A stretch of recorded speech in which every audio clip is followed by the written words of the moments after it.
So Nick, in the previous podcast, we've talked a lot about the data, but equally there's been this point that's continually come up about tracking and whether the car is being tracked.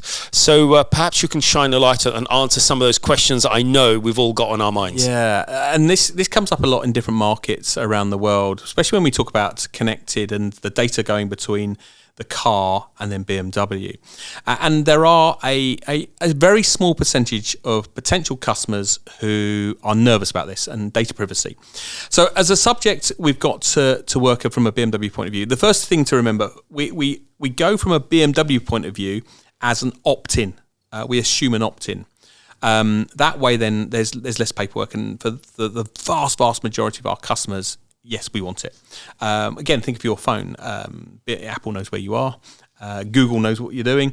That's life as it is, and we're used to that as such. So from a connected drive point of view, BMW have taken the stance of as an assumptive opt-in. That is the way.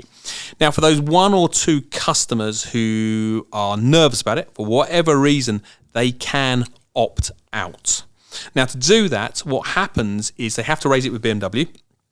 Through their local market, their CIC, etc. And there are a couple of forms they need to fill in. And what they're basically signing to is they're happy that we, as BMW, are turning off the SIM card. Now, to bear that in mind, if you turn that SIM card off, all of the connected features go. For example, and probably one of the biggest ones for me, is you're turning off the SOS button, the safety aspects of that car. There will be no connectivity. That car then, in all intents and purposes, has no SIM card. Does that make sense? It does. So I'm just trying to work out what you've said. Again, I'm not a connected guy, perhaps, with your level of experience. So the question is, what happens to my data, number one? Yeah. And two, am I being tracked? So Okay. So if we just recap again, in terms of the data, what happens to the data that I've put into the connected drive? So, for example, for that side of it, yes, BMW need an element of data. We showed on the My BMW app that I could find my car, not track my car. Yeah. And if you remember, I said quite particularly, you can only get your location of the car when the car is off and locked. So it can't live track you. And that's really important differentiation. It's not a tracker; it's a finder.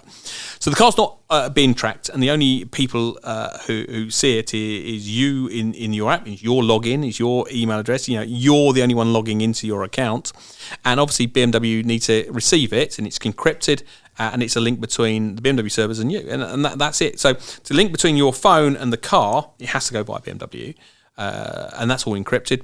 We don't store that. It is literally just passing through.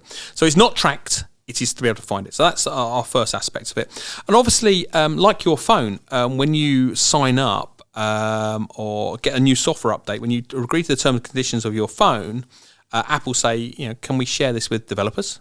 Because they want to see the wider picture of what's being used. And some of that data gets used to analyse what's working, what's not, what we're changing to, and things like that. So there is an element to help BMW with the future. We can analyse how people use our services. Sure. And when you say there's because you take for granted that we're opting in. Yes. So if we opt out, can you just re-clarify, what are we opting out of? Everything connected. Basically, from the layman's point of view, when we sign that paperwork, what we're saying is the customer wants us to turn that SIM card off. Right. And why is that so important? Because part of connected drive, and one of the biggest features of connected drive, is our SOS and emergency call, which we'll cover on other podcasts. Sure. And if we turn that SIM card off, that SOS button does not work. So part of obviously the terms and conditions, you're turning that SIM card off. You're saying, I don't want any connectivity in that car. And again, so if you have an accident, sure, and you're going, it doesn't work, we've signed that terms and conditions that say, okay, I've turned that off. Now, the follow-up question to that, and there is a follow-up question to that, is, can I turn it back on again? Of course you can, if you so desire. So if you've gone, right, I'll turn it off, don't want it, everything's turned off, and then a little while down the line go, actually, I've made a mistake. Then you can. Yeah, we can. Of course, we can. Okay. So the reality is, if you look at your example, God forbid if anything happens and you need the SOS facility, the reality is they need to know where you are. Of course. And again, we'll cover all that in the SOS podcast. We'll talk about but one of those fundamental aspects of that SOS button is it will automatically work, because if you had a big accident, you could be unconscious. And also, it then sends data on the car location, the car details, and actually things like airbag deployments, etc. So there's lots of data gets sent, but obviously it needs the SIM card to do that. And that's, if you do turn it off, none of that works, unfortunately. So if you've sold someone on the concept of connected drive connectivity, we've also got to be clear that they should also agree to the data being used. Yes. Okay. And as I said right at the beginning, we, from a BMW point of view, we've gone for an assumptive opt-in. But if you want to turn it off, we can do, but you're turning all of the connectivity off. That's fine. I've just got one final question, perhaps. If you, and maybe you're in that situation as well, you share the car with your partner, your wife, husband, whatever else it might be, can both of you have access to that app? Yes.